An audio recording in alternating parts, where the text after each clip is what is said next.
제가 계속.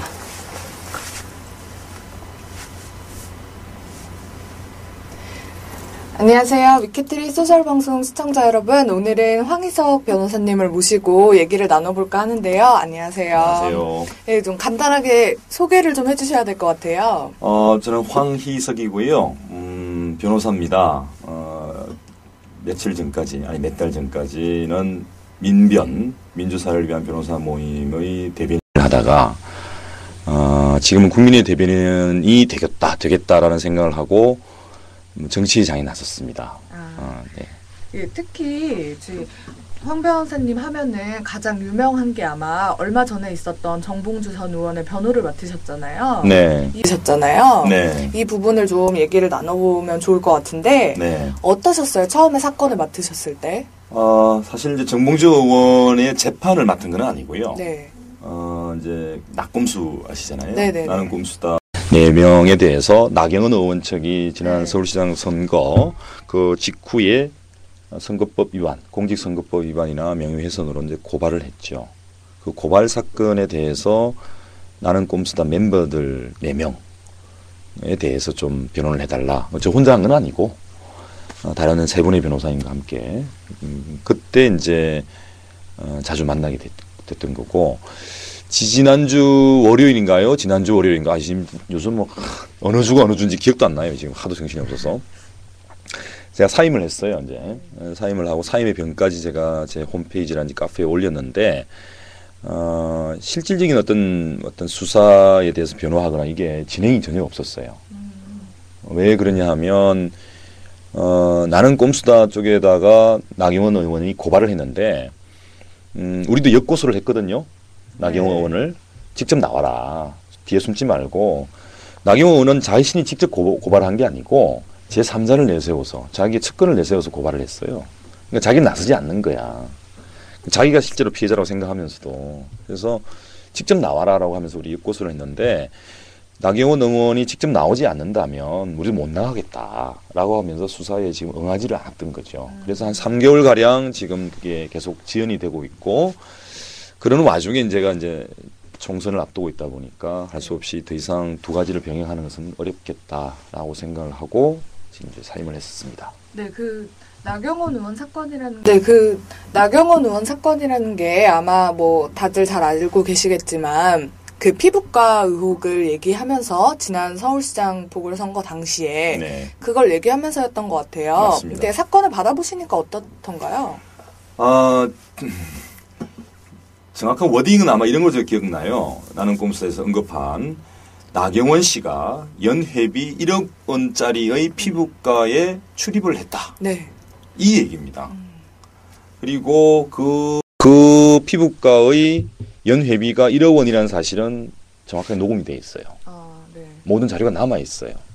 그래서 이 자체를 가지고 어떤 문제를 삼기에는 사실은 어려운데 나경원 쪽에서 아마 좀 골탕을 먹이겠다. 그리고 자기는 잊혀지지 않겠다라는 어떤 그런 의도로서 고발한 게 아닌가. 뭐 직접 또 고소를 했으면 모르겠는데 자신이 그게 아니고 또 자기 접근을 시켜가지고 이것도 일종의 꼼수죠. 그래서 꼼수 부리지 마라라고 하면서 저희들이 대응을 하고 있는 건데 사실은 지금 제가 볼 때는 더 이상 뭐 총선 전까지는 사건을 진행시키기는 아예 뭐 불가능하지 않을까 제 생각에는. 네. 그렇습니다. 그러면은 특히 저희가 이 사건이 낙곰수를 통해서 얘기가 나온 다음에 SNS를 통해서 급격하게 퍼졌단 말이죠. 네, 황 변호사님도 SNS를 하고 계시더라고요. 어떠세요? SNS 상에서의 민심? 아니면은 뭐 법 쪽에 계셨으니까 법에 대한 사법부에 대한 SNS 상에서의 민심은 어떻다고 보시나요? 단적으로 저는 이렇게 생각합니다. 지금 검찰이나 법원에 대해서 우리 김경호 교수께서 부러지는 화살에 김명호 교수님. 실명은 김명호 교수님이시죠. 그 영화성의 극종에서는 김경호 교수였는데 그분이 얘기하신 게 맞죠. 이게 재판이냐 개판이지. 검찰 역시 이게 수사냐. 완전히 짜고 치는 고스톱이지. 저는 사실 그와 같은 민심이 정확한 판단이라고 봐요. 실제로 어떤 민심이 그렇게 흘러가고 있는 것도 사실이고. 그래서 뭐 나는 꼼수다에 대한 수사뿐만 아니고 나경원뿐만 아니고 전체적으로 지금 이루어지고 있는 수사나 또는 재판 이 부분에 대해서 전면적인 좀 검토가 필요하고 사실 좀 청소가 필요하다 개인적으로는 네. 그런 생각까지 하고 있습니다. 특히 뭐 민심의 얘기가 나왔으니 말씀을 드리는 건데 특히 얼마 전에 SNS를 활용하는 판사 두 분이 징계를 받으셨어요. 뭐 각하새끼 짬뽕. 예, 참 찰지네요, 표현이. 좋은데 각하새끼 짬뽕과 이명박 대통령에 관한 글들을 올렸다. 이제 뭐 물론 표면상의 이유는 그것이 아니었지만 SNS 상에서는 이것 때문에 징계를 받은 것이다. 이런 여론들이 만들어졌단 말이에요. 이 사태에 대해서 어떻게 보시나요? 이제 핵심적으로 두 명이지 않습니까? 이제 한 분은 서기호 판사시고 그분은 각하새끼 짬뽕이라든지 뭐 기타 이런 그러니까 트위터라든지 페이북에서 많은 글을 올렸고 이정열 부장판사의 경우도 마찬가지죠. 거의 비슷한 글을 올리면서 자기 개인적인 의사 표시를 했는데 사실 이제 재임용 부적격이 재임용에서 부적격하다고 탈락이 됐죠.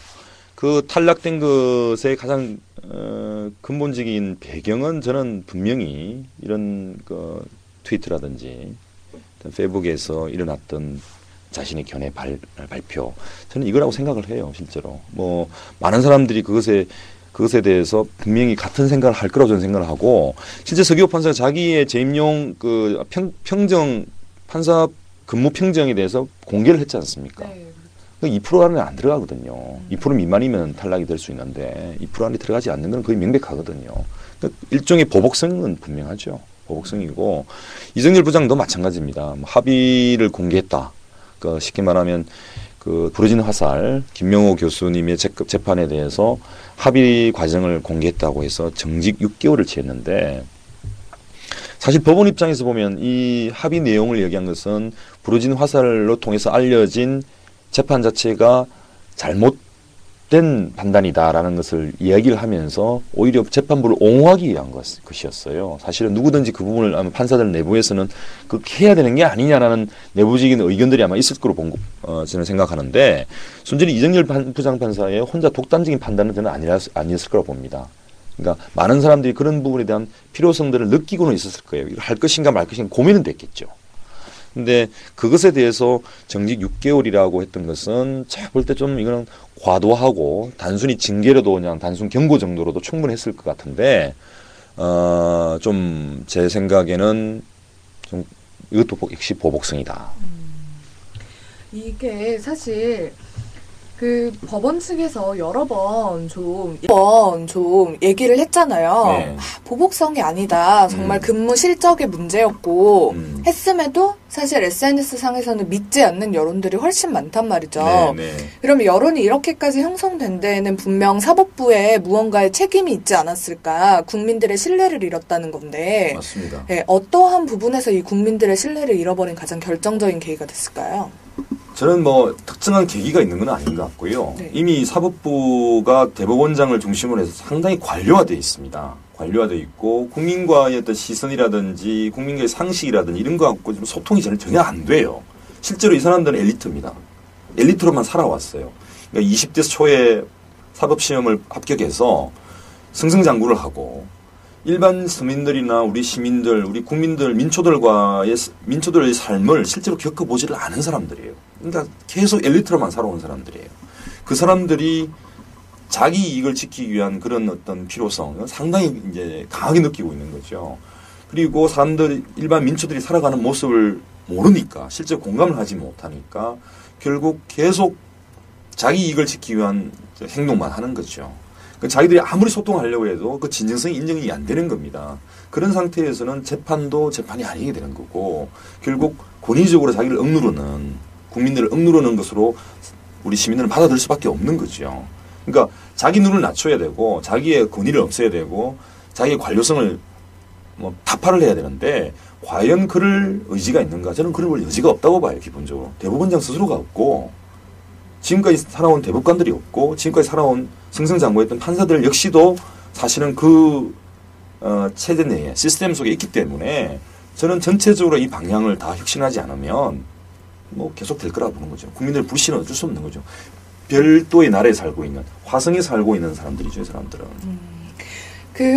지금 사법부에 대한 얘기를 계속 나누고 있는데, 황희석 변호사님 같은 경우도 이제 사법고시를 합격을 하셨잖아요. 네. 그런 다음에 이제 뭐 굉장히 대표적인 사건으로는 용산 참사 철거민 변호인단으로 네. 활동을 하셨고, 뭐 이런 좀 뭐라고 할까요? 서민들에 가까운 변호 활동을 많이 펼치셨단 말이에요. 네. 근데 약간 원래 우리가 변호사라고 하면은 네. 사실 뭐 개천에서 용난다 막 이러면서 출세한 걸로 네. 판단을 하잖아요. 네. 그럼에도 불구하고 서민에게 눈을 돌렸던 이유가 있으셨을 것 같아요. 아니 저 스스로가 사실은 아주 찢어질 듯한 뭐 않습니까? 똥구멍이 찢어질 정도로 가난하다. 저 스스로 그런 집안에서 태어난 사람입니다. 저는 경남 함안의 아주 그 시골 구석에서 태어난 사람이고, 우리 부모님 두 분 다 어렵게 이제 자식들을 공부하면서 이제 공부를 가르치면서 살아오신 분인데, 정말 소농이에요, 소농. 조그마한 농사를 짓고 계신 분인데, 근데 공부를 좀 잘한다는 이유로 제가 이제 학교를 이렇게 진학을 하게 되고 변호사까지 됐습니다만, 결국은 저는 이제 제 시골 동네에서 사는 사람들 속에서는 살았거든요. 할아버지, 할머니, 아주머니, 아저씨들 다 어려운 사람들을 살기 위해서 저는 살아왔기 때문에, 실제로 그 사람들이 어렵게 살아가는 모습을 서울에 와서도 살면서도 결국은 이게 남의 아픔처럼 느껴지지는 않는 거죠. 실제로 그런 거는 이제 많이 느꼈고, 용산 3사 같은 경우도 사실 우리 이웃에 사는 사람이에요, 실제로. 가만히 보면 우리 옆에 구멍가게 아저씨들이에요. 그다음에 우리가 자주 가는 호프집에 아줌마들이고, 거기서 아르바이트 일을 하고 있는 학생들이고, 뭐 이런 사람들이에요. 근데 이런 분들이 쫓겨나는 거죠, 강제로. 그러니까 이제 그 부동산 투기를 하고자 하는 사람들과 건설사 건설회사들에 의해서 이 사람들은 더 많은 돈을 더 원하는 것이고, 여기는 생존을 원하는 거잖아요. 여기는 죽냐 사냐의 문제고, 저기는 이만큼이 있는데 이만큼 더 많은 것을 얻기 위한 것인 싸움인데, 과연 어디에 가치를 두어야 될 것이냐. 사람이 먹고 사는 것, 죽고 사는 것에 가치를 둘 것이냐. 이만큼 있는 것을 더 많이 가지기 위한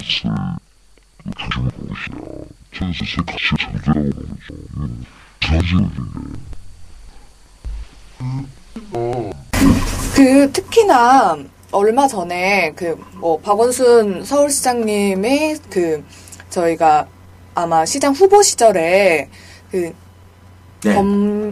법률특보인가요? 네. 법률특보를 맡으셨고, 네. 또 그런 같이 이제 걸음을 걸으시다가 서울시장이 되고 나서는 이제 네.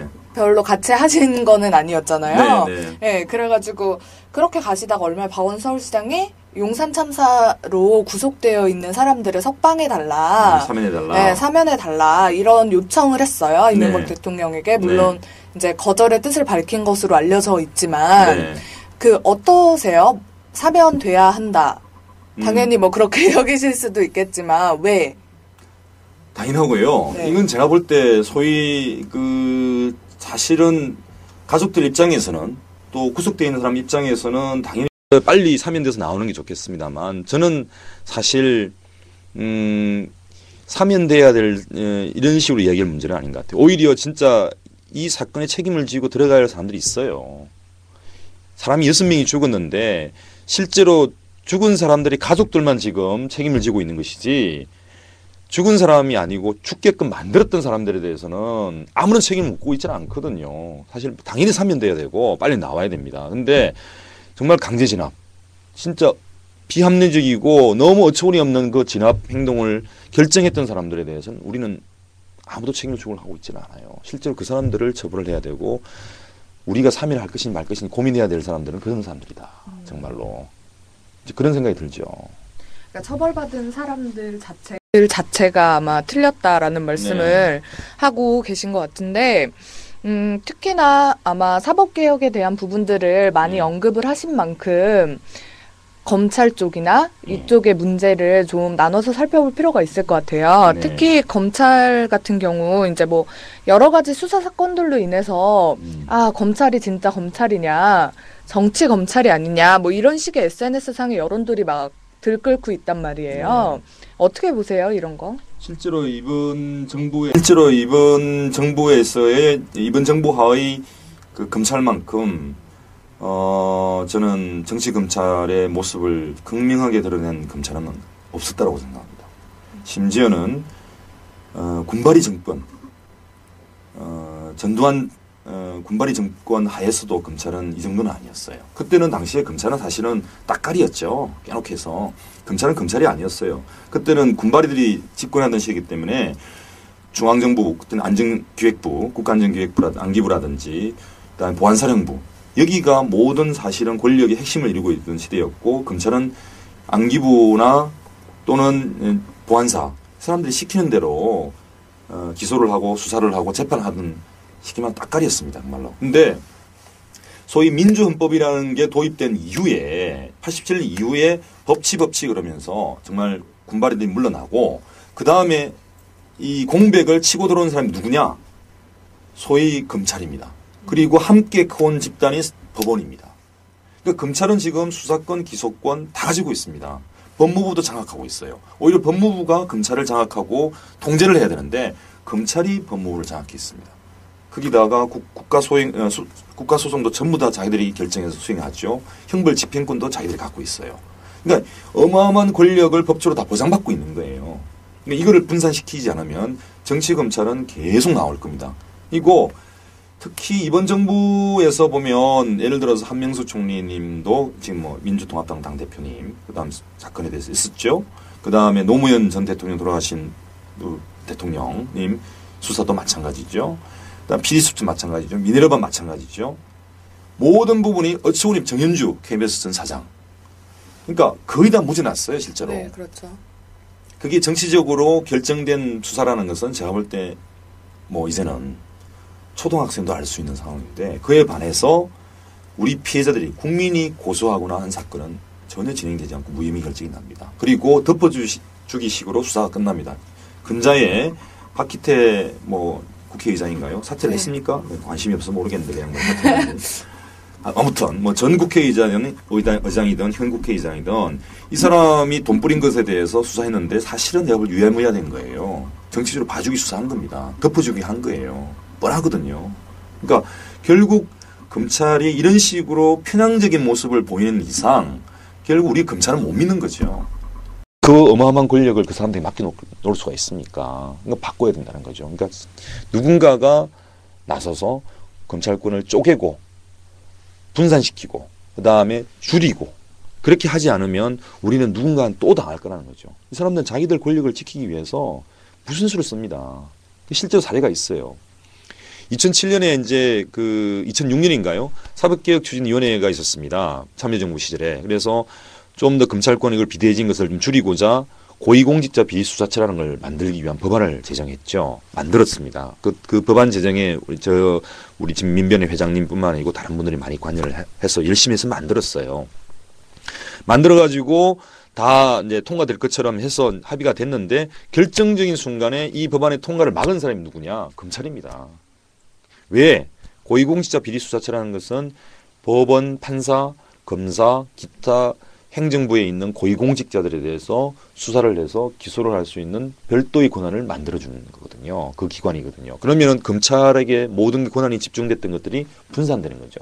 서로 견제하고 경쟁하게끔 만든 거였는데 이 법안을 모든 국회의원들에게 로비를 해서 협박 전화를 하거나 로비를 해서 사실 구린 데가 있을 거 아닙니까? 국회의원들 한두 거죠. 네.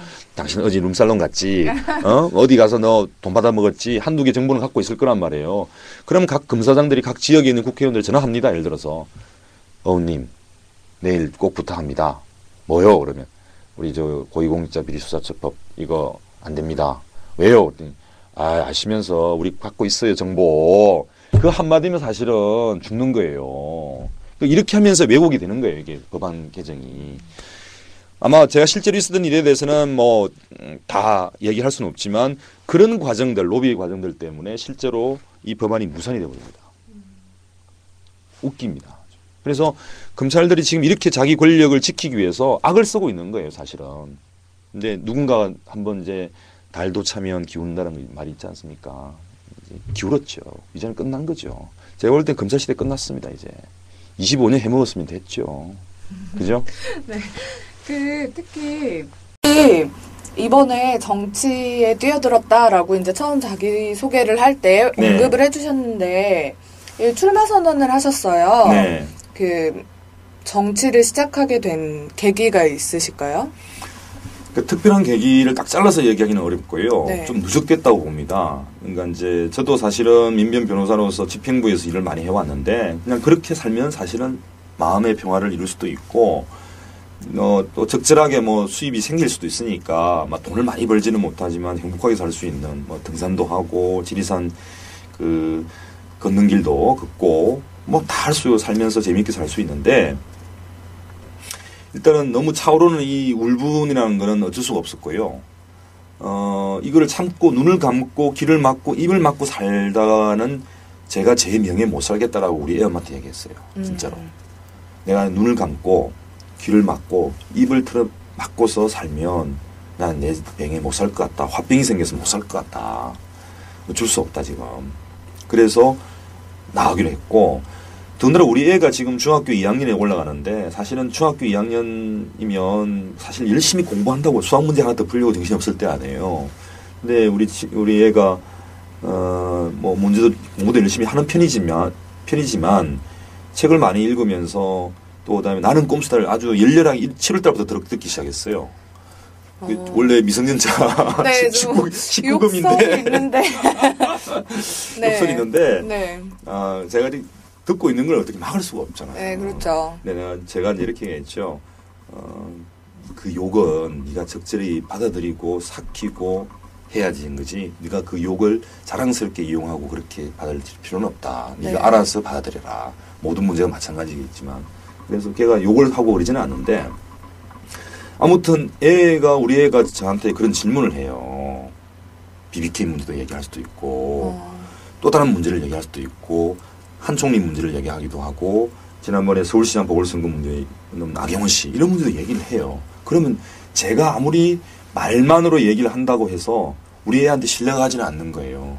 아버지가 정말 그 말에 대해 책임을 지고 그 말을 책임지려고 노력하는 행동을 보여줘야만 아버지와 아들 사이에 실관계 형성되는 것이지 말은 뻥을 때리고 행동은 거지같이 하고 그렇게 할 수는 없잖아요.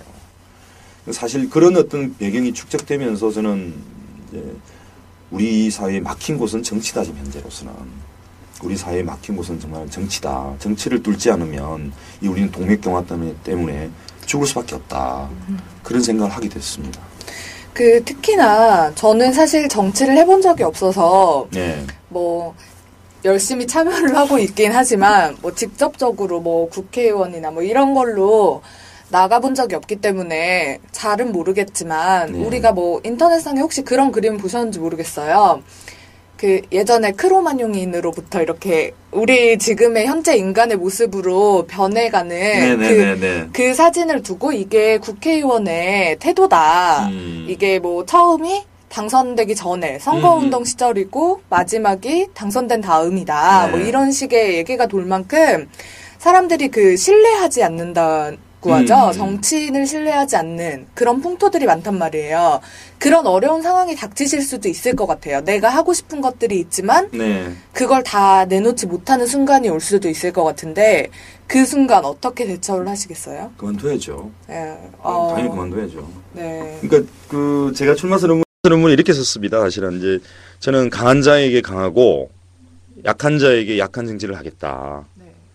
그다음에 두 번째로 제가 말씀을 드렸던 것은 나아가고 물러남에 있어서 도리와 사리를 분명히 다루겠다. 그러니까 이 얘기를 말씀을 드렸는데 사실 자신이 어떤 모든 걸 할 수 있고 자신 끝까지 해야 된다라고 주야장창할 수 있다라고 생각하는 순간 이거 참 병신되는 겁니다. 근데 사실 저도 이 어려운 일을 오랫동안 하고 싶은 마음은 없어요. 그리고 사실 이런 직업적인 정치인이 없는 사회가 사실 바람직해요. 그렇잖아요. 그러니까 직업적인 정치라는 자체가 있다는 것은 뭔가 아픔이 있고 슬픔이 있다는 거죠. 사회에. 그렇거든요. 뭔가 막힌 곳이 있다는 거죠. 실제로 필요한 정말 우리가 바라는 사회라면은 정치라는 것은 단순한 행정밖에 안 되는 행정으로도 충분한 사회가 된다면 이미 그 사회는 정말 행복한 사회가 되는 거죠. 그래서 저는 사실은 직업적인 정치인이 없는 사회가 가장 바람직한 사회라고 생각을 하고 저 스스로 직업적인 정치인이 되기 위해서 태어난 것도 아니고 그렇게 살기를 한 번도 생각해 본 적이 없었어요. 근데 당연히 하다가 제 역할과 소임이 끝나는 순간 그리고 저는 그게 오래 갈 거라고 생각하지는 않습니다. 제 역할과 소임이 끝나는 순간 저는 당연히 가서 농사 지을 겁니다. 실제로. 네, 특히 오늘 지금 시간이 한 5분 정도가 남았는데요. 오늘은 특히 사법개혁에 대한 실제로 뭐 법조인으로서 10년 이상 일해 오셨고 그렇기 때문에 사법개혁에 대한 얘기들을 좀 중점적으로 나눠보려고 했는데 오늘 나누지 못한 얘기 중에 정말 딱 한 가지 이것만은 내가 꼭 얘기를 하고 싶다라고 생각하시는 부분이 있으시면 좀 얘기를 해주세요. 저는 이제 사법개혁이라는 것은 크게 보면은 검찰개혁과 법원개혁입니다. 근데 가장 중요한 것은 역시 지금 현재에서는 경찰개혁입니다. 그리고 제가 국회의원이 되건 안 되건 그 4년 동안의 기간에 이 모든 것이 완수될 수는 없습니다. 꾸준하게 끝까지 가야 됩니다. 이건 아주 줄기차게 가야 되고 25년 동안 해먹은 검찰과 법원 이거를 다 고치려고 하면 25년 동안 더 가야 됩니다. 근데 그거는 차치하고 제 역할이 다 할 수는 없는 거고 제가 남은 4년 동안에 해야 될 일이 가장 중점은 기본적으로는 검찰개혁입니다. 검찰개혁인데 그 핵심은 저는 크게 보면 한 3가지 정도로 봐요. 첫째는 고위공직자 비리수사처 다시 도입해야 됩니다. 검찰을 견제하기 위해서. 두 번째, 검찰의 권한을 줄이기 위해서 검경수사권 조정을 통해서 기본적으로 검찰의 힘을 분산시키고 약화시켜야 됩니다. 세 번째는 정치검찰을 척결해야 됩니다. 정치검찰 웬만큼 다 아실 겁니다. 저 사실 데이터를 다 가지고 있습니다. 이미 우리 지난 정부, 현 정부에서 정치검찰로 유명했던 사람들, 또 정치적 사건으로 왜곡된 수사를 하거나 기소를 했던 사람들, 검찰의 리스트는 다 가지고 있습니다. 좀 이따 공개할 겁니다. 근데 정치검찰을 척결을 해야 됩니다. 반드시 척결하지 않으면 우리가 친일파를 청산하지 못해가지고 나라 모양이 이 모양 이 꼴이 돼가지고 정통성도 없고 반듯함이 없는 나라가 되었듯이 이제 정치검찰을 제대로 잡지 않으면 청산하지 않으면 제 생각엔 또다시 이 사람들은 발흥할 겁니다. 누군가 손에 피를 묻히면서 정치검찰을 척결을 해야 됩니다. 그때 꼭 힘을 모아 주십시오. 네. 그러면은 저희가 말씀하신 것처럼 검찰 개혁이 시급하다라고 얘기를 해주셨는데 이 시급한 문제가 해결이 되면 SNS를 비롯한 국민들의 신뢰가 회복이 될 거라고 보시나요? 기본적으로 회복이 되죠. 아주 좀 전에 예를 들었지만 친일파를 청산을 깨끗하게 했더라면 국민들이 우리 사회 지도층 또는 정치하는 사람들 또는 엘리트 집단 여기에 대해서 우리 기본적인 신뢰를 갖지 않았을까요? 근데 친일파를 했던 사람들이 우리 민족의 피를 빨아먹던 친일파들이 해방 이후에도 계속 살아남아가지고 검찰, 경찰, 정치, 법원 모든 권력들을 다 차지하고 있으니까 결국은 신뢰를 잃게 되는 거죠. 그래서 저는 반드시 이번에 청산을 해야만 우리는 법원과 검찰에 대해서 신뢰를 회복할 수 있다라고 저는 생각합니다. 특히나 뭐 정치 검찰로 불리는 뭐 이거는 사용하는 적절한지 모르겠습니다만 어쨌든 뭐 지금 그런 평가를 받고 있는 건 사실이니까 정치 검찰로 불리는 사람들의 리스트도 가지고 있다라고 하셨는데 언제쯤 공개하실 계획이신가요? 타이밍은 좀 봐야 되겠습니다만 아무튼 그리 멀지는 않을 것 같습니다. 그리 멀지는 않을 것 같습니다. 네, 이제도 마무리를 해봐야 될 시간이 온 것 같은데요. 오늘 이렇게 나와서 얘기를 좀 짧지만 여러 가지 얘기들을 나눠봤는데 어떠셨나요? 사실 제가 어제 잠을 못 자서요. 또 아침에 새벽에 일어나서 선거운동을 한다고 눈이 퉁퉁 부어 있습니다. 오면서 한 5분 정도 잤는데 그 사이에 이렇게 부어서 정말 이런 꼴불견을 보여드려서 너무 죄송하고요. 다음에는 좀 더 멋지게 한 번 더 뵐 수 있는 기회를 만들었으면 좋겠습니다. 그리고 사법개혁은 끝까지 진행됩니다. 그리고 특히 검찰개혁은 제 손에 피를 묻히는 한이더라도 끝까지 갑니다. 여러분이 끝까지 응원해 주십시오. 고맙습니다. 네, 오늘 나와주셔서 정말 여러 가지 얘기들을 많이 나눠주셨는데 아버지의 마음으로 출마를 선언하셨다고 했으니까 네, 어떻게 앞으로 진행이 되고 있는지는 저희도 기자의 시선으로 열심히 날카롭게 지켜보도록 하겠습니다. 네. 오늘 나와주셔서 너무너무 감사드리고요. 네, 오늘 시청해주셔서 너무너무 감사합니다. 고맙습니다. 수고하셨습니다. 끝났습니까? 네, 끝났습니다.